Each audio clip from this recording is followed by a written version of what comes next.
The farm's covered in weeds. Today we're gonna fix that problem. We got Big T back here in the batwing mower, and we're gonna be getting rid of weeds out here in the pastures. Guys, I hope you enjoy the video. I ain't afraid of work. I ain't afraid of play. I ain't afraid to get the job done and do it my own damn way. I ain't afraid of life. Times like this. If you mess with my freedom, I'll tell you just what you can kiss. That's right. All right, we got Big T warming up. Welcome to the farm, everybody. This is Josh, Stoney Ridge Farmer. We're on a 150-acre first-generation farm here in the foothills of the Blue Ridge Mountains, and today we're putting the big TYM T1104 tractor matched up with the Woods batwing mower to use, to good use. We're gonna be cutting some deep brush and debris and weeds. I've got a field down on the backside of the farm here that's basically been taken over by dog fennel. Dog fennel is a very aggressive growing plant. What we're gonna be doing is cutting some stuff that's 6, 7, and 8 feet tall with this critter right here. So come along today, we're gonna put the Woods batwing mower to work and show you guys just how good it works for establishing pasture. So what we're doing here, we're not spraying. I could go through with a spray and spray these weeds and kill them, but I'm not gonna do that. We're gonna use intensive mowing and intensive grazing and not intensive spending to save us some money and get this farm right. So come along as we work this big tractor and a big old mower. Welcome to the Stoney Ridge Farm Channel. If this is your first time or your 50,000th time here, please hit that like button. We've got over 1,600 videos out here on a first generation farm here in the foothills of the Blue Ridge Mountains. What we have is all sorts of content. We got a Wood-Mizer sawmill, got logs lined up for that, got the tractor ready to offload those logs. And what we're gonna be using today is the biggest tractor on the farm. This is Big T, or Mr. T, shut up fool. This is the TYM T1104. It's the biggest TYM tractor that they make. What we're gonna do is put this big boy to work. So, this is a newer tractor. It does have the DEF fluid. I have had no issues whatsoever with this tractor. We're close to 130 hours on this machine at this point. I'm in my second year of use with this tractor. This is the Woods batwing, and it's called the BW 15.50 right here, Oregon, Illinois. Awesome stuff, guys. This machine is really, really cool. So we'll talk about the features of this before we get out there and start mowing. This is a batwing mower. In other words, these wings fold up. I'll get you some footage of these wings folding up and going down. It's driven by a gearbox here and a shaft in the tractor right there. I'll let you guys do your research with your local Woods dealer on what size you need for your own tractor. But these are some of the options that we opted for here on the farm. These are solid airplane type tires. They are completely solid. They will never, ever go flat. We look over here, we've got this. This is required if you're going down the highway and you're going under 15 miles an hour. 2 hydraulic cylinders, one there and one there. Raise the wings up on this batwing mower. We also opted for the skid plates right here on the side. This skids along the ground so we don't tear the ground up or the mower. And these are the chains, okay? So you can get various options, but I chose to go with the chains. That helps keep from kicking things back into that tractor tire right there. So you can hit a piece of wood, or you could even hit a deer horn and it'll sling it right into that tire. So it's definitely a good safety option. And also it protects the glass in this monstrous cab of this tractor, okay? This is a hydraulic setup. These hydraulic lines hook in to the hydraulic remotes on the back of the tractor. And I need to cap that one off so it doesn't get debris in it, okay? These various hydraulic remotes raise and lower and flip up and lower the wings on this thing. So this is a 540 PTO. In other words, this spins at 540 revolutions per minute, and it spins each one of these gearboxes. Individual gearboxes, easy to access. Just raise that up, you can lubricate. Every bit of this stuff has to be lubricated, guys. So about every 8 hours, I'll lubricate everything, 6 to 8 hours. You can check the oil in these. There's a dipstick in each one of these gearboxes, which makes things so much easier. We can check the oil right there, and you can see James River Equipment 51122. That's when they put oil in. Okay, each one of these has it, and these have the individual flip-ups right here. This is an issue that happens sometimes with a PTO shaft protector, and it just needs to be recentered and pop back into place. Pretty simple. When you get done using this mower, get this debris off, okay? We find a spot on the farm that doesn't have very much biomass in the soil, like a bare spot, and that's where I'll clean this mower off. The lifeblood of a batwing mower or any type of mower like this is keeping it clean. And a tractor. You don't want this deck to rust out, although it'd probably take it 30 years to rust out. Let's hop in the tractor. We're driving way over the other side of the farm. We're gonna get busy.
You can see this is quite the haul across the farm. It takes me probably just about as much time to get over here as it does to mow.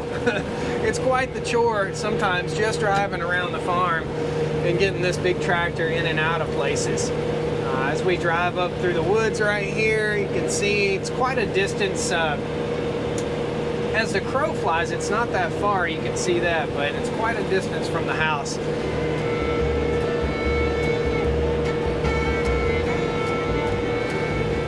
What I'll do here is I'll cut through the woods. I've got to open this gate right here, and I can't turn the tractor. The turn right here is just a little too sharp. This thing is somewhere in the neighborhood of 35 to 40 feet long, so it makes it quite challenging to get around sharp turns.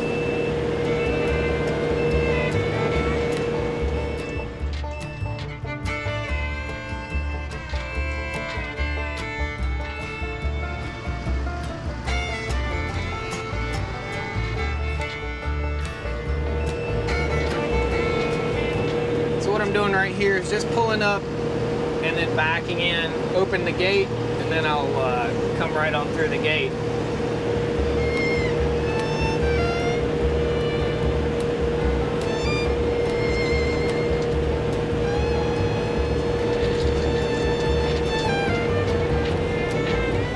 We'll drive out into the pasture right here, and then we'll zip down into this little bottom, and this is bottom land. Just takes a little bit of extra effort to get down in here a little bit lower. Hopefully we don't run up on any yellow jacket nests. This time of year we have a lot of yellow jacket nests, and I typically don't do much spring mowing because I don't want to hurt the deer population. There's no worse feeling than running over a deer with the mower, a baby deer, and those baby deer like to hide in tall grass, and they just simply won't move until you get right on top of them. And I've sacrificed, unfortunately, several baby deer, several fawns in my time on the farm, but as I learned, just stay out of the pastures with the mower until fall, and then you don't have to worry about that. All right, folks, we got down here. As you can tell, that's a haul across the farm, and it's a really tight spot between these trees back in here. This is the pasture that we're gonna be mowing. Let me just show you real quick what we're dealing with to start with, and I'll go up here and I'll show you what I already mowed and how good that looks. So we've got some pretty good forage in here for the cows, but we have these stickweeds. These are what I call stickweeds. They're about 4 feet tall. Nothing really major right here, and they simply snap off. What we're trying to do is get these cut before they flower and start to seed out. Now, these are the real weeds. These are the real problem. There's stickweed right there. There's stickweeds throughout here, and this had stickweed on it before I cleared the land. This was all trees, guys. It was all overgrown in trees that were about that big around before I cleared it off. Now, this is the dog fennel. That's what this stuff is right here. It kind of smells a little bit like a mixture of parsley and dill. It must be in the dill family. I'll have to do some more research on that. But you can see as we're walking through here, there's a lot of it. There's a forest of this stuff, okay? Tons of it. And you can see I am about 6'5", and this one's 8 feet tall. So that's how thick this stuff is. The camera really doesn't know justice, but what we're trying to do is cut this stuff back so that we can expose this awesome grass that's down in here. And this is bottomland right here, so it's very rich soil, hence the fact that the dog fennel is growing. Once we get a handle on this dog fennel, it will stay away. Now it's gonna take several years of mowing to do this. You could come through here with a product called Pasture Guard or Graze On and hit it and kill all your broadleaf in here. All the broadleaf is not what we wanna kill. We have salad bar beef. So the cows are on salad bar. They're not on a monocrop or a monoculture. So there's probably 40 different types of forage out here, which makes our beef taste delicious, and it makes our cows healthier because they're not eating just one thing. If you like lasagna, that's great, but you can't eat lasagna for the rest of your life. And we want stuff like this clover right here. This is Ladino clover. This stuff is very desirable, high in protein. All right, let's run up and I'll show you the field I already mowed. This is the field that we were driving through in order to get up here. This is the field that was already mowed. And as you can see, this was mowed probably 2 weeks ago, something like that. And the good forage is coming out. So we've got nice clover. All the broadleaf is gone out of this. And that's what the pasture down there is gonna look like in 2 to 3 weeks. Awesome, huh? What a great way to control weeds without chemicals. Folks, I'm gonna show you something. I'm not sponsored by these guys. This is just something that I use almost every single day. It's an app called Picture This, okay? Picture This, I basically hit the little camera icon right here, and I can go right up to this stickweed, just like so, take a picture of it. It will identify, and it'll tell you, wing stem. That's called wing stem crownbeard. That's what this stuff does, and I can click and save this to my garden, and it tells me all the plants that are on my farm. I do this with a lot of plants, and if I see something that I don't know what it is, I educate myself out here in the pasture. So that's what I do. It's called Picture This. I'll post a link. You can find it in the App Store, I think both for Samsung and for Apple. So I'll post you a link down there if I can possibly figure out a way to do that. That's an awesome app. It does cost $30 a year, and it's well worth it for the education you get. It's just the cost of a book, basically. So let's get on this tractor and get busy, baby.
All right, guys, you can see this is a job right here.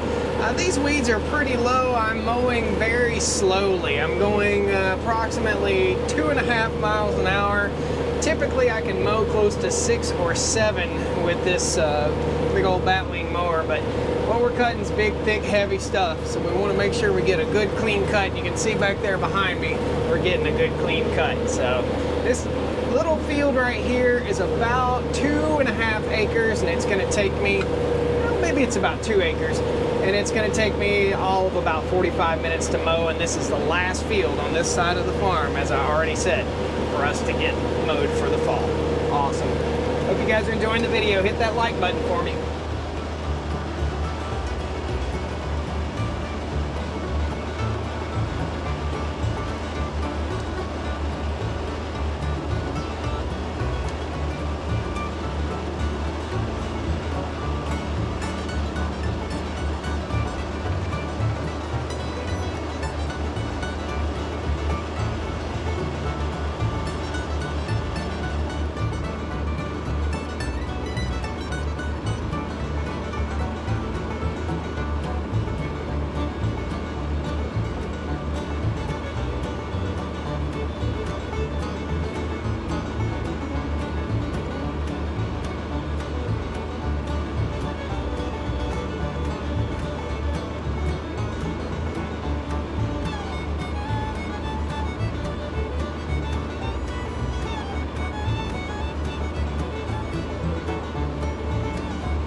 You guys are just not gonna believe how beautiful this field turned out. So it took me, like I said, every bit of about 45 minutes or so, and that was filming this also, so that says something right there. The batwing mower, I've got it cocked up just a little bit right there as I drive around the field and raised up. Look at the field. It just, night and day difference, guys. Isn't that just a night and day difference? So over the next few weeks, we're controlling weeds again on the farm. This will recover. The cows will be down here in just a few weeks, and they'll be grazing this right off. So turned out absolutely gorgeous. Again, the cut, I can't say enough about the cut of this batwing mower. I wish I'd have bought this when I first bought the farm. What a time saver, huge time saver. Big T, the TYMT 1104 did a great job too. Never a complaint with that tractor. When you're sitting up high like that in that big old 110 horsepower machine, it really makes a difference. So guys, thanks a lot. Turned out beautiful. That's your after shot right there. Absolutely gorgeous. Man, can't say enough about it. Thank you guys so much for joining me here on the Stoney Ridge Farm and taking a little time to see what the real farm life is all about. If you want to control weeds on your property, cut them before they seed out or cut them just before they flower. It will really help. There was a lot of Sericea lespedeza up in this pasture up here, and we cut all that before it flowered out. So gorgeous. Thanks guys, we'll see you next time on the Stoney Ridge Farm. Please pound that like button, jump in, subscribe to the channel. I'd love to have you back here on the farm with me. Woo! Well, come on down to the Stoney Ridge, bring your wife and bring your kids. We're living life pure and sweet. That's the way it's supposed to be, Stoney Ridge.